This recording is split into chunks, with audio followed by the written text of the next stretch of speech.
What if the reason your music feels empty has nothing to do with your skill level, nothing to do with your talent, and everything to do with the order you're doing things in? I'm going to give you a process today that flips everything around for you, and you can use it in your very next songwriting session.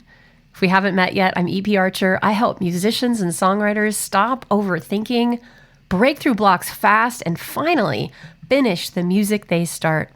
If you're done writing music that doesn't feel like yours, this is your episode. So when you finish a song and you're not sure if it's good, you're like, I'm not terribly upset with myself. I'm not super excited. I'm not sure where I am on the scale of 1 to 10. It's not because it's good or bad, right? It's not because there is a scale of how good your song is. If you're being critiqued by high-level music industry people, would they have some sort of a scale? Absolutely. Are they looking at melody, harmony, lyrics, structure, form, hook, commercial value? Of course. They have a bar and they have a scale, and they are evaluating you as such. But as we get started on our writing journey, on our songwriting journey, we want to have parameters for measuring things, absolutely. But when you finish a song, that is not the exact moment we want to do. What we want to do is we want to just stop and figure out that authentic feeling first. And if you don't know if it's good when you stop, that's not bad, because maybe you don't know what it's for. Maybe you've continued to add layers, hoping something's going to make it feel right. Maybe you play it for people and they are like, nothing to grab onto there. No specific feedback. You make a post. You don't get comments that sort of help you know that you're being connected with and to your music. So then you avoid finishing the next stuff because you already know the void on the other side. You don't follow through with it because you're avoiding that feeling.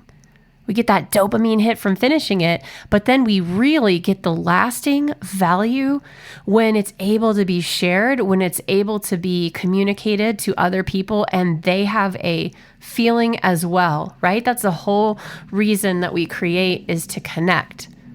And of course we create for ourselves too, but that bigger growth happens in our life when whatever we're doing that's meaningful gets to connect with other humans.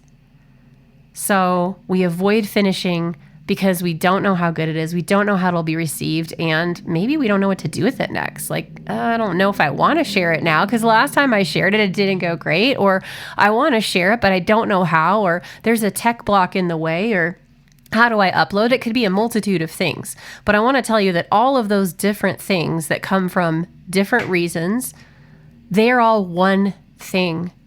They are all this core problem within yourself, this pain that you're feeling that you can address. And the number one way to address it is to finish, right? And once you finish, you have a set plan, you have a structure, you have a way that you are deciding to get it out there. Maybe it's make a small voice memo and send it to your best friend. Maybe it's post on TikTok every day, whether you like the song or not. Maybe it is actually record a rough demo in Logic or GarageBand or Ableton Live. Whatever it is, there needs to be an accountability factor on a regular basis. First, the song has to be finished, because what are you going to do with a snippet? Not much. Of course, you could still make a post, but an unfinished song is waiting for that attention and energy and love. And once it's finished, you need an immediate task that you can snap right into and go to. Kind of like Mel's the 5-second rule, right? If we think about doing and acting immediately after it's finished, like there is a logical next step, there is an accountability structure, then we break out of that self-evaluation and critique and the overthinking loop that we get into, or the tech struggle. I go to upload or do something or use a DAW and I get stuck, layers deep in trying to tweak the drum part or something like that. And then it's another version of it not getting finished. So you need something simple, something manageable that you can attend to for every single thing that you finish.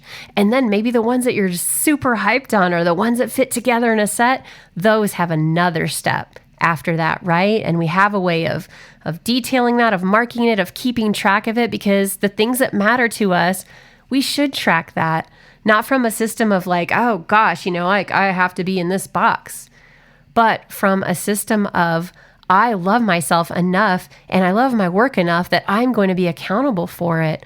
I'm going to have the data so I know how to move forward next. It doesn't have to be like a huge spreadsheet or anything, although it could be a simple one. Famous examples are, so now that we kind of went off on the structure tangent, I want to get back to our core breakthrough here, which is that we need to stop writing and start saying something. Like if we're writing music, it doesn't feel like ours, we've completed it, and there's a little bit of emptiness and not connection there. It could be because you haven't said what you need to say, right? Say what you need to say.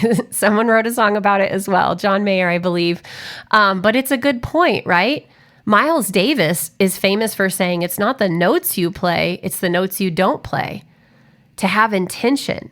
And he would lay on a note, the sixth of the chord that everyone else is like, oh, that's not hip, that's not bebop. He's like, I do not care. This is my note. I'm going to lay on it. It's going to be juicy.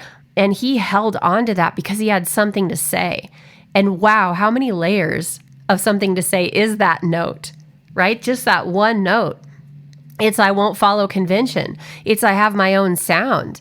He wasn't playing this hard version of trumpet that was like the style at the time. It was soft. It was beautiful. It was laid back. He's turned around, not even facing the audience. There are so many ways that he's saying something with his note choice, with his body language, and with his words. So compare that to a musician that's perfecting this certain pattern over and over and over for 3 hours. Hey, the bricks are beautiful. The technique is there. The execution is flawless. But what are we saying with that? From our heart. We can be fluent in a language and not really have anything to say, not be up on the advocacy of the culture or the deep connections that people make. We can have a lot of language and verbs and nouns and conjugations and vocabulary, but not be saying anything. So I want to stress a communication first framework. Can you say something? Absolutely. You've got words, you've got melodies, you've got harmonies, you've got combinations, you've got instruments, but where is the communication? What is the communication? How is the communication? And why? So before your next session, first name the feeling. Not the genre, not the vibe, not the groove, not the instrumentation, not the chord progression. A specific human feeling. Name it, describe it, write out metaphors, do a little quick creative writing brainstorm, and then choose sound or sounds that hold that feeling for you. Maybe it's a trombone with an effect on it. The Bit Crusher trombone, maybe that's what does it for you, right? Maybe it's a crying vocal. Maybe it's the minor 4 chord. But start compiling your toolbox of feeling and emotion, whatever carries that, and then build only what serves that feeling. Every choice you make, every decision is a yes or no. Does this add to the feeling or take away from it? Does it clarify it or does it muddy the waters? That's it. And the skills that you already have will do the rest. So before you open your DAW today or pick up an instrument or start singing, write one sentence. I want this music to make me feel fill in the blank. I want this music to make other people feel fill in the blank. Maybe it's lonely in a crowded room. Maybe it's inordinately proud of something tiny. Maybe it's making the worst day ever into an unsung victory without telling anyone about it. What emotion, what story, what are you going to create? I cannot wait to hear it.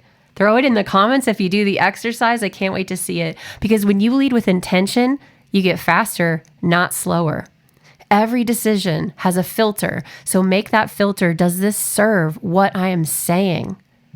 Because it's not about the writing. It's about what we're saying.